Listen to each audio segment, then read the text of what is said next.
അഹിംസയാണ് സത്യാഗ്രഹം.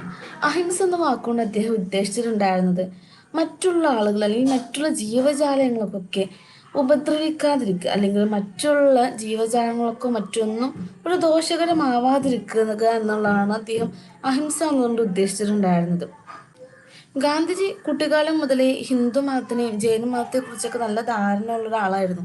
അതുകൊണ്ട് തന്നെ ഒരുപക്ഷെ അഹിംസയെ കുറിച്ച് വാദിക്കുന്നതിന് വേണ്ടിയിട്ട് അദ്ദേഹത്തെ കൂടുതലായിട്ട് സ്വാധീനിച്ചിട്ടുണ്ടായിരിക്കുന്നതും ഈ ഒരു കാരണം തന്നെയായിരിക്കും. അഹിംസ എന്ന വാക്കിനർത്ഥം ആരെയും ഉപദ്രവിക്കരുതെന്ന് മാത്രമായിരുന്നില്ല ഗാന്ധിജി ഉദ്ദേശിച്ചിട്ടുണ്ടായിരുന്നത്. അഹിംസക്ക് സ്നേഹവും ദാനധർമ്മ എന്നിവയൊക്കെ അർത്ഥമാക്കാം. ചിന്തകളിലും വാക്കുകളിലും പ്രവൃത്തികളിലും എല്ലാം അഹിംസ ഉൾപ്പെട്ടിട്ടുണ്ടായിരുന്നു. സത്യാഗ്രഹം എന്നുള്ള ആ ഒരു വാക്ക് സത്യത്തിനോടുള്ള ഒരു ഉറച്ച ഭക്തിയായിട്ടാണ് ഗാന്ധിജി സൂചിപ്പിച്ചിട്ടുണ്ടായിരുന്നത്. സത്യാഗ്രഹത്തിന്റെ ആശയം പ്രതിഷേധക്കാർ അവരുടെ ധാർമ്മിക ശക്തി പ്രകടിപ്പിച്ച് അടിച്ചമർത്താൻ വരുന്നവന്റെ ഹൃദയം മാറ്റാൻ പ്രാപ്തമായ ഒരു ചിന്താശേഷിയായിട്ടാണ് ഗാന്ധിജി പലപ്പോഴായിട്ടും പറയുന്നത്. ഇതിൽ അഹിംസയും പ്രധാന തത്വമായിട്ടാണ് ഉദ്ദേശിക്കുന്നത്. അതായത് അഹിംസയാണ് സത്യാഗ്രഹത്തിന്റെ നട്ടെല്ല് എന്നാണ് ഗാന്ധിജി പലപ്പോഴും പറഞ്ഞിട്ടുള്ളത്. സത്യം എന്ന് പറയുകയാണെങ്കിൽ സത്യാഗ്രഹം എന്ന ആ ഒരു രീതിശാസ്ത്രത്തിൽ മുന്നോട്ട് വെച്ചിട്ടുള്ളത് തന്നെ ഒരു സത്യം എന്നൊരു ആശയത്തിന്റെ അടിസ്ഥാനത്തിലാണ്. ഗാന്ധിജിയെ സംബന്ധിച്ചിടത്തോളം സത്യമല്ലാത്ത മറ്റൊന്നും യാഥാർത്ഥ്യത്തിൽ നിലനിൽക്കുന്നില്ല എന്നാണ്. സത്യത്തിനോടുള്ളൊരു ഭക്തി മാത്രമാണ് ഒരു വ്യക്തിയുടെ നിലനിൽപ്പിന്റെ ഏക ന്യായീകരണം എന്നാണ് ഗാന്ധിജി പറയുന്നത് കേട്ടോ.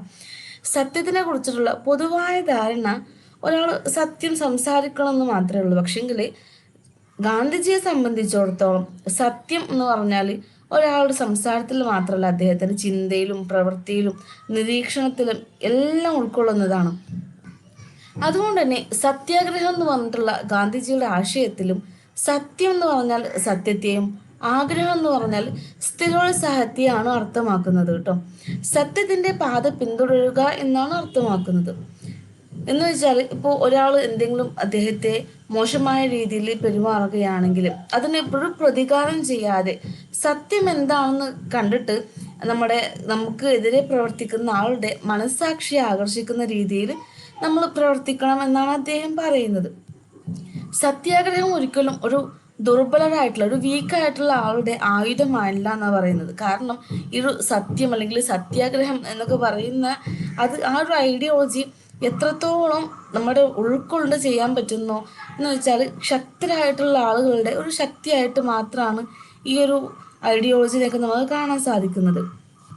സത്യാഗ്രഹത്തിൻ്റെയും അഹിംസയുടെയും തത്വങ്ങൾ ഗാന്ധിജി സമൂഹത്തിന്റെ എല്ലാ കോണിലും ഉപയോഗിച്ചതായിട്ട് നമുക്ക് കാണാൻ സാധിക്കും. മനുഷ്യന്റെ പ്രശ്നങ്ങൾക്കുള്ള പരിഹാരമായിട്ടും അനീതിക്കെതിരെ പോരാടുന്നതിന് വേണ്ടിയിട്ട്, തർക്കങ്ങൾ പരിഹരിക്കുന്നതിന് വേണ്ടിയിട്ട്, നല്ലൊരു ഫലപ്രദമായിട്ടുള്ളൊരു ജനാധിപത്യം ഉണ്ടാക്കുന്നതിന് വേണ്ടിയിട്ട്, സമാധാനത്തിന് വേണ്ടിയിട്ട്, സാമൂഹിക ക്രമം സ്ഥാപിക്കുന്നതിന് വേണ്ടിയിട്ടൊക്കെ സത്യാഗ്രഹവും അഹിംസയും ഇങ്ങനെയുള്ള തത്വങ്ങളൊക്കെ ഗാന്ധിജി മുറുകെ പിടിച്ചതായിട്ട് നമുക്ക് കാണാൻ സാധിക്കും. സത്യാഗ്രഹത്തിൽ മറ്റുള്ളവരെ ദ്രോഹിക്കുന്നേക്കാൾ സ്വയം കഷ്ടപ്പാടിൽ വിശ്വസിക്കണം എന്നാണ് ഗാന്ധിജി പറഞ്ഞിട്ടുള്ളത്. ധാർമ്മികത ആയുധം എന്ന നിലയിൽ സത്യാഗ്രഹം ഒരു സമാധാനപരമാണെന്നാണ് പറയുന്നത് കേട്ടോ. ഒരാളുടെ സ്വാതന്ത്ര്യത്തെയും ബോധത്തെയും ഒക്കെ പരിമിതപ്പെടുത്തുന്ന സമൂഹത്തിന്റെ എല്ലാ തിന്മകൾക്കും നിയമങ്ങൾക്കും ആചാരങ്ങൾക്കും എതിരായിട്ടുള്ള ഒരു പ്രതിഷേധമായിരിക്കണം സത്യാഗ്രഹം എന്ന് പറയുന്നത്. അതുകൊണ്ട് തന്നെ ഈ ഒരു സത്യാഗ്രഹം അഹിംസ എന്നൊക്കെ പറഞ്ഞാൽ ഒരു സാധാരണ അല്ലെങ്കിൽ ഒരു സാധാരണക്കാരന് പെട്ടെന്നൊരു അഡാപ്റ്റ് ചെയ്യാൻ പറ്റുന്ന അല്ലെങ്കിൽ അക്സെപ്റ്റ് ചെയ്യാൻ പറ്റുന്ന ഒരു ഐഡിയോളജി അല്ല. അത് നമ്മുടെ മാനസികമായിട്ടൊക്കെ അത്രയും ശക്തരായിട്ടുള്ള ആളുകൾക്ക് അത് പെട്ടെന്ന് ഉൾക്കൊള്ളാൻ സാധിക്കുകയുള്ളൂ.